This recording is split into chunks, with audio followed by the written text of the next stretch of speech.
ভাই ও বন্ধুর সম্পর্ক বোঝাতে গিয়ে হযরত আলী রাদিয়াল্লাহু তাআলা আনহু বলেছেন, ভাই হলো স্বর্ণের মতো আর বন্ধু হলো হীরের মতো।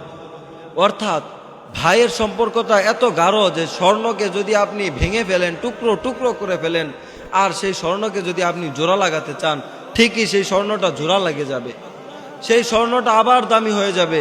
আর হীরে, বন্ধুত্বের সম্পর্ক সেটা হলো হীরের মতো। হীরেকে যদি আপনি কেটে ফেলেন, ভেঙে ফেলেন, সেটা আর জোড়া লাগে না, কিন্তু সেটা দামি থেকে যায়। ভাইয়ের সম্পর্ক অনেক কঠিন সম্পর্ক, যতই আপনি তাকে ছেড়ে দিতে চান কিন্তু এটা ছেড়ে যায় না। ভাই কখনো আপনাকে ছেড়ে যাবে না। আর বন্ধু, এটা অনেক দামি সম্পর্ক। যদি আপনি কখনো আপনার বন্ধুর কাছে কোনো সমস্যায় পড়ে যান, সেই সমস্যা থেকে আপনার বন্ধুই আপনাকে উঠিয়ে দিবে। অনেক সমস্যা আছে, যেই সমস্যাগুলো আপনি আপনার ভাইকে বলতে পারেন না, আপনি আপনার বাবাকে বলতে পারেন। কিন্তু আপনার উচিত ছিল যে আপনার ভাইকে বন্ধু হিসেবে গ্রহণ করা, আপনার ভাইকে আপনার বন্ধু বানিয়ে নেওয়া।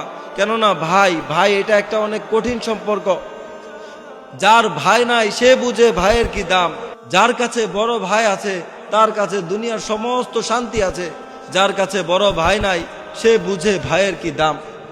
একজন বড় ভাই একটা বট গাছের ন্যায় আপনাকে ছায়া দিবে, আপনাকে সমস্ত লাকড়ি দিবে, আপনাকে সব কিছুই দিবে। একটা ভাই আপনাকে সব সময় আগলে রাখার চেষ্টা করবে, আপনার বন্ধু হিসেবে লেগে থাকবে।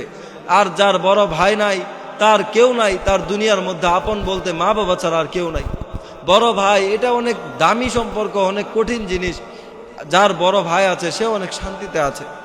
এই জন্য প্রিয় ভাই আমার, যাদের ভাই আছে তারা তাদের ভাইদেরকে সম্মান করার চেষ্টা করুন। যাদের কাছে ছোট ভাই আছে তারা তাদের ছোট ভাইদেরকে স্নেহ করার চেষ্টা করুন, ছোট ভাইদেরকে আদর করার চেষ্টা করুন, ভালোবাসার চেষ্টা করুন। দেখবেন আপনার পরিবারটাও শান্তিতে থাকবে, আপনি দুনিয়ার মধ্যে হয়ে যাবেন সুখী মানুষ।